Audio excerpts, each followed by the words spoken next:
Hi hello viewers, welcome to the JK tech in Kannada YouTube channel. ಇವತ್ತಿನ ವಿಡಿಯೋದಲ್ಲಿ SSLC ಪರೀಕ್ಷಾ 3 ಸಂಬಂಧಪಟ್ಟಂತೆ ಎಲ್ಲ ಮಾಹಿತಿಗಳು ತಿಳಿಸ್ಕೊಡ್ತೀನಿ. ಯಾರನ್ನ ಹೊಸದಾಗಿ ಬಂದಿರೋ ಪ್ಲೀಸ್ ಸಬ್ಸ್ಕ್ರೈಬ್ ಮಾಡಿಕೊಂಡು ಒಂದು ಲೈಕ್, ಶೇರ್, ಕಮೆಂಟ್ ಮಾಡ್ತಾ ಹೋಗಿ. ಬನ್ನಿ ವಿಡಿಯೋ ಶುರು ಮಾಡೋಣ.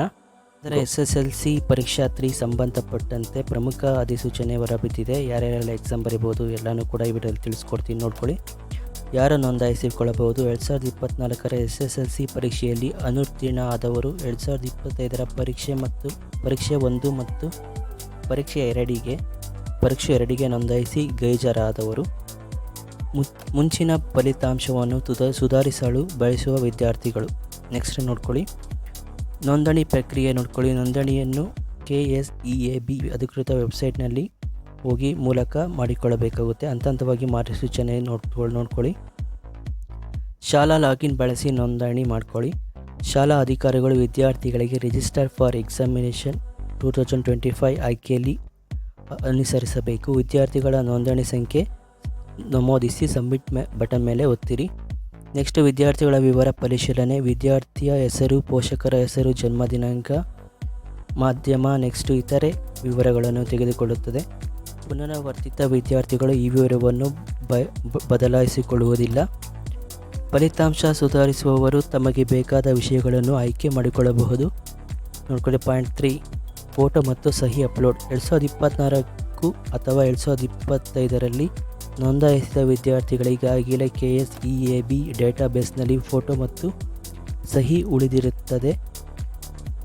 ನೆಕ್ಸ್ಟ್ ಫೋಟೋ ಅಪ್ಲೋಡ್ ಮಾಡುವ ಅಗತ್ಯವಿರೋದಿಲ್ಲ. ನೆಕ್ಸ್ಟು ಪ್ರಮುಖ ದಿನಾಂಕಗಳು ನೋಡ್ಕೊಳ್ಳಿ. ನೋಂದಣಿ ಪ್ರಾರಂಭ ಜುಲೈ 2025. ದಿನಾಂಕ ಪ್ರಕಟ ಮಾಡಿಲ್ಲ, ಯಾವಾಗ ಬೇಕಾದ್ರೂ ಅಪ್ಲೋಡ್ ನಿಖರ ದಿನಾಂಕಗಳು KSEB ಪ್ರಕಟಿಸುತ್ತದೆ. ಸ್ವಲ್ಪ ದಿನದ ಪ್ರಕಟ ಮಾಡ್ಬೋದು.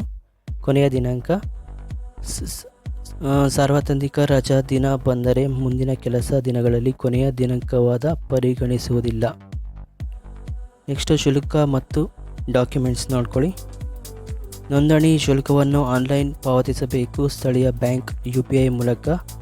ಅಗತ್ಯವಿರುವ ದಾಖಲೆಗಳನ್ನು ಹಳೆಯ ಅಂಕಪತ್ರ ನಕಲು, ನೆಕ್ಸ್ಟು ಐ ಡಿ ಪುರಾವೆ, ಆಧಾರ್ ಕಾರ್ಡ್, ಸ್ಕೂಲ್ ID ಇಷ್ಟಿದ್ರೆ ಕೊಡ್ಬೋದು. ನೆಕ್ಸ್ಟು ಪರೀಕ್ಷಾ ವೇಳಾಪಟ್ಟಿ ಮತ್ತು ಫಲಿತಾಂಶ ನೋಡ್ಕೊಳ್ಳಿ. ಪರೀಕ್ಷೆಯ ಜುಲೈ-ಆಗಸ್ಟ್ 2025ರಲ್ಲಿ ನಡೆಯುತ್ತದೆ. ಫಲಿತಾಂಶವನ್ನು KSEB ವೆಬ್ಸೈಟ್ನಲ್ಲಿ ಶಾಲಾ ಮೂಲಕ ಪ್ರಕಟ ಮಾಡ್ತಾರೆ.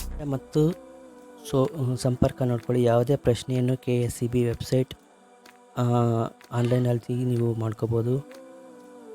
KSEAB ಅಧಿಸೂಚನೆ ಆಧಾರದ ಮೇಲೆ ನೀಡಲಾಗುತ್ತದೆ. ಯಾವುದೇ ಬದಲಾವಣೆ ಇಲ್ಲ. ನೋಡ್ಕೊಳ್ಳಿ, ವೆಬ್ಸೈಟ್ನಲ್ಲಿ ಕೂಡ ಬಂದಿದೆ. ಈ ಥರ ಇರುತ್ತೆ. ನಿಮ್ಗೇನೇ ಡೌಟ್ ಇದ್ದರೂ ಕೂಡ ಓದ್ಕೊಳ್ಳಿ.